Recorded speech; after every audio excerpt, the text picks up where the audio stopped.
Bonjour, c'est Anne-Sandrine Di Girolamo au micro des Ondes de Limo, le podcast immobilier attentif et curieux.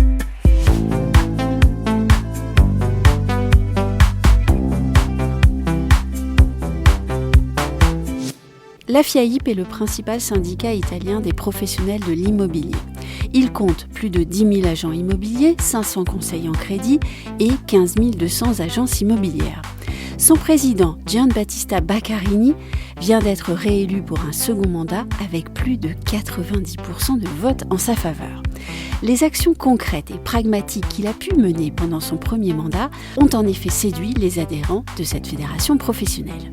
Nous avons interrogé Gianbattista Baccarini lors de notre passage à Bologne. Vous entendrez ici ses réponses en italien, puis une traduction que je vous propose. Gianbattista Baccarini, bonjour. Bonjour. Comment le marché de l'immobilier, de la transaction immobilière en Italie se porte-t-il depuis la fin de la pandemia? Dunque il mercato immobiliare dopo la pandemia ha reagito molto bene. Noi abbiamo registrato nel 2021 750.000 compravendite, quindi un più 34% rispetto al 2020, un più 24% rispetto al 2019 e anche i primi 3 mesi dell'anno c'è un più 12,3%, quindi un andamento molto positivo anche in termini di valore di mercato, c'è un più 3% di media annuale rispetto 2021 su 2020 e soprattutto per alcune tipologie di immobili, quelli con ampi spazi vivibili interni o esterni come giardini o terrazzi, perché la gente con la pandemia ha voluto riscoprire appunto ambienti in cui poter vivere e avere la sensazione di non essere chiusi, diciamo, in un'abitazione, quindi maggiore respiro nel vivere sia internamente che esternamente. Le marché de l'immobilier après la pandémie a très bien réagi. En 2021, nous avons enregistré 750 000 ventes, ce qui correspond à une augmentation de 34% par rapport à 2020 et de 24% par rapport à 2019. Il en est de même pour les 3 premiers mois de cette année 2022 avec plus 12,3%. L'augmentation est très positive aussi en valeur de marché avec plus 3% sur l'année 2021 par rapport à 2020 et surtout pour certains types de biens, notamment ceux qui offrent de grands espaces, aussi bien à l'intérieur qu'en extérieur, avec des jardins ou des terrasses, parce qu'avec la pandémie, tous ont voulu redécouvrir des lieux de vie dans lesquels on peut vivre sans avoir la sensation d'être enfermé. Dans quelle région est-il intéressant maintenant d'investir en Italie? Dipende, perché l'Italia è bella tutta. E dipende sempre dove all'interno della regione si compra e poi all'interno della stessa regione in quale città, in quale ubicazione, quindi zona, ma anche in base alla tipologia, quindi se è una casa nuova, ristrutturata o se è usata. Quindi dipende da tante variabili, ecco, sicuramente proprio perché l'Italia è così grande, variegata, ecco, sì. È molto importante secondo noi, è un motivo in più per affidarsi a un agente immobiliare professionale che riesca appunto a soddisfare le esigenze del turista o del cittadino che vuole comprare da noi. Cela dépend parce que, en fait, toute l'Italie est belle. Finalement, cela dépend de la région, de la ville, de la zone et aussi de la typologie du bien, neuf, rénové ou en l'état. Cela dépend de tellement de critères car l'Italie est grande et variée. Et c'est pour cela que, selon nous, il est important de passer par un agent immobilier qui satisfera les exigences du touriste ou du citoyen qui souhaite acheter en Italie. Pour un Français, qu'est-ce que vous recommanderiez? Secondo me la regione forse più similare al cittadino francese, forse la Toscana e l'Emilia Romagna, ecco, credo siano 2 regioni che rispecchiano un po' il modo di vivere francese. Poi credo, ecco, voi in Francia avete delle distinzioni tra nord e sud anche voi abbastanza importanti e quindi dipende se uno piace più vivere il mare oppure la montagna da noi, perché abbiamo delle regioni ovviamente, essendo che il mare ci circonda, soprattutto nella zona della Puglia, della Sicilia, della Sardegna, sono zone bellissime. Pour moi, la région qui ressemble le plus aux Français, c'est la Toscane et l'Émilie-Romagne. Je pense que ce sont deux régions qui correspondent le plus au mode de vie des Français, parce que je pense qu'en France, vous avez aussi des distinctions fortes entre le nord et le sud, mais pensons aussi à la distinction mer-montagne. Et puis, nous avons en Italie des régions entourées par la mer, notamment les Pouilles, la Sardaigne, la Sicile, qui sont de très belles régions. Vous nous avez dit que le marché avait été florissant depuis la fin de la pandémie et que aussi les attentes des acheteurs italiens avaient évolué, elles étaient différentes. Qu'en est-il de l'accès au crédit ? Est-ce que l'accès au crédit est aussi difficile en Italie qu'en France ? Dunque l'accesso al credito è ancora consigliato e certamente c'è preoccupazione perché i tassi di interesse sono in rialzo e quindi le stesse banche, le stesse istituti di credito sono più restii, più attenti a erogare credito e soprattutto tendono con l'inflazione galoppante a essere molto più attente nel valutare la situazione economica del cittadino, perché aumentano i carburanti, aumenta il costo della vita, la spesa e quindi c'è una maggiore attenzione. Quindi nel futuro riteniamo che ci sarà certamente un po' più di attenzione, quindi anche di preoccupazione nell'accesso al credito. Alors le financement par le crédit est encore conseillé, mais la situation devient préoccupante car les taux d'intérêt sont en train d'augmenter. Les banques et les sociétés de crédit sont beaucoup plus regardantes à l'octroi de financement, ceci d'autant plus que l'inflation est galopante et que la situation économique du citoyen se détériore en raison de l'augmentation des prix du carburant et de la vie courante. Retenons donc que dans le futur, on risque d'avoir plus de difficultés d'accès au financement. On a évoqué le mot fatal qui est celui de l'inflation. Est-ce que vous pensez que le marché immobilier, que le marché de la transaction immobilière va désormais connaître des difficultés ? C'è una legittima preoccupazione, sì, riteniamo che il costo della vita vada a influire sulla valutazione degli italiani, però noi siamo realisticamente ottimisti perché abbiamo già visto che quando le persone hanno paura, hanno timore e la pandemia ha portato tanta paura nelle persone, così come la guerra, l'inflazione porta tanta paura per il futuro, quando c'è paura i cittadini, soprattutto italiani, tendono a, a trovare sicurezza in quello che è il bene rifugio per eccellenza nella cultura italiana che è la casa. Quindi riteniamo che ci sia buone prospettive per il settore ancora. Oui, il existe une préoccupation légitime sur ce point. Retenons que le coût de la vie aura un impact sur le citoyen italien.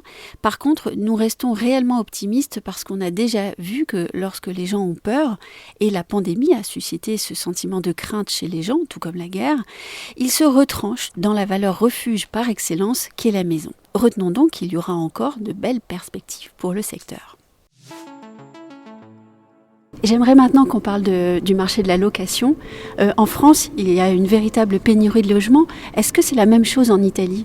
Iniziamo a registrare una scarsità di alloggi in affitto, soprattutto l'affitto per medio-lungo termine, non tanto gli affitti brevi che sono triplicati negli ultimi 5 anni, soprattutto nelle aree turistiche, nelle grandi città e quelle appunto maggiori attrattive a livello turistico, invece quelle ordinarie, quelle tradizionali, troviamo una scarsità di alloggi in affitto soprattutto nelle città universitarie e nelle grandi città come Milano, Bologna, Torino, Firenze, Napoli. Quindi secondo noi il governo dovrebbe attuare una politica che consenta di rendere attrattive nuovamente le locazioni ordinarie. Secondo noi vanno riformate e guardando tutte le qualità, tutti gli elementi attrattivi di quelle brevi. On commence à enregistrer une raréfaction de logements en location, surtout ceux qui sont en moyenne et longue durée. Ceci, évidemment, contrairement à la location de courte durée qui a triplé au cours des 5 dernières années, et notamment dans les régions touristiques et les grandes villes. En revanche, en ce qui concerne le reste du marché, moyenne et longue durée, il y a bien une raréfaction des biens en location, surtout dans les villes universitaires et les grandes villes comme Milan, Bologne, Turin, Florence et Naples. Donc, à mon avis, le gouvernement devrait produire une politique de réforme pour rendre la location classique beaucoup plus attractive en s'inspirant de ce qui fait le succès de la location courte durée. Parlons maintenant de la rénovation énergétique. En France, les questions de rénovation énergétique sont presque problématiques. Je sais que utiliser le mot problématique peut être lui-même problématique, mais bon. Qu'en est-il en Italie ? Est-ce qu'il repose sur le secteur de fortes obligations de rénovation énergétique et est-ce que les propriétaires sont accompagnés ou pas ?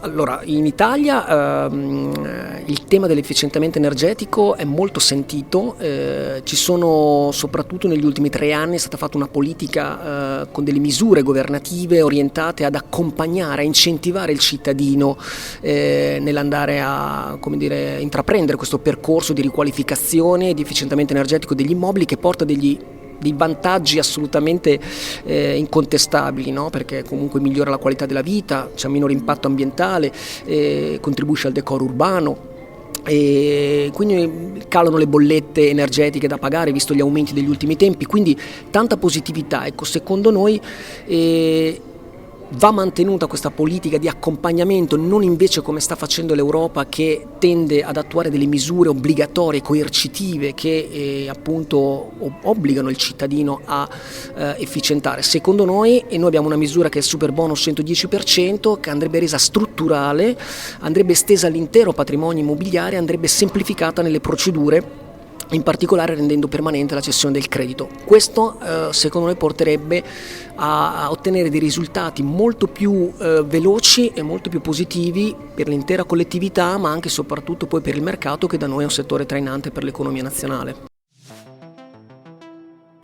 En Italie, la question de la rénovation énergétique est particulièrement d'actualité. Il y a eu, ces 3 dernières années, une politique incitative d'accompagnement du citoyen pour la rénovation énergétique des logements. Cette politique apporte de façon incontestable des améliorations de la qualité de vie et réduit l'impact environnemental tout en contribuant à un meilleur environnement urbain. Elle fait aussi baisser les factures d'énergie. Donc, beaucoup de choses positives. D'après nous, il faut maintenir cette politique d'accompagnement, contrairement à ce que fait l'Europe qui impose des mesures obligatoires et coercitives. À mon avis, à l'image de notre super bonus à 110% qui impacte positivement le marché et simplifie les procédures, notamment l'accès au crédit, un super bonus européen permettrait d'obtenir des résultats beaucoup plus rapides et positifs pour toute la collectivité et surtout pour le marché immobilier qui, en Italie, est très important pour l'économie nationale. Vous, en tant que président d'un grand syndicat italien, quels sont pour vous les sujets importants du moment ? Et ce sera la dernière question. In Italia sicuramente la problematica più importante per il settore immobiliare è la fiscalità immobiliare, che è la più alta d'Europa. Ci sono 51 miliardi all'anno di carico fiscale sull'immobiliare, di cui 31 di patrimoniale, quindi solo per il fatto di essere proprietario di una casa hai delle tasse molto alte da pagare. Quindi secondo noi proprio in questi mesi si sta discutendo della riforma fiscale nel disegno di legge delega fiscale, adesso è caduto il governo, ma ancora è in essere questa riforma fiscale. Si parla di una riforma del catasto che porti, diciamo, a una rivalutazione delle rendite catastali, tradotto più tasse. Ecco, secondo noi questo non è da attuare, ma al contrario va attuata una revisione delle rendite catastali al ribasso e quindi una rimodulazione del carico fiscale appunto al ribasso e anche una semplificazione, perché ci sono tante tasse, tributi, imposte. Per chi ha casa in Italia sa benissimo che non c'è solo la tassa, diciamo, sulla casa, ma ci sono una serie di tributi e tasse imposte di varia natura a livello comunale, regionale e nazionale che non consentono di avere chiara qual è la redditività del proprio investimento. Quindi semplificazione e riduzione del carico fiscale immobiliare. Grazie mille Giambattista Baccarini. Merci à vous. En Italie, le sujet le plus important, c'est la fiscalité immobilière qui est la plus élevée d'Europe. C'est en effet 51 milliards de charges fiscales sur l'immobilier, dont 31 milliards de charges patrimoniales. Donc, rien qu'avec le fait d'être propriétaire d'une maison, vous avez déjà des impôts très élevés à payer. Ces mois-ci, nous sommes en Italie actuellement en pleine discussion sur la réforme fiscale. Or, notre gouvernement vient de tomber. On parle actuellement d'une réforme du cadastre qui prévoit une revalorisation cadastrale, comprenez en fait plus de taxes. Pour moi, ce n'est pas possible et au contraire, il faut réviser la valeur cadastrale à la baisse et donc opérer une modulation fiscale à la baisse et surtout engager une simplification de toutes les taxes immobilières. Tout propriétaire en Italie sait qu'il n'a pas que la taxe foncière à payer, mais une multitude de taxes communales, régionales, nationales, dont on ne maîtrise pas trop la finalité. Nous souhaitons donc une simplification de la charge fiscale immobilière.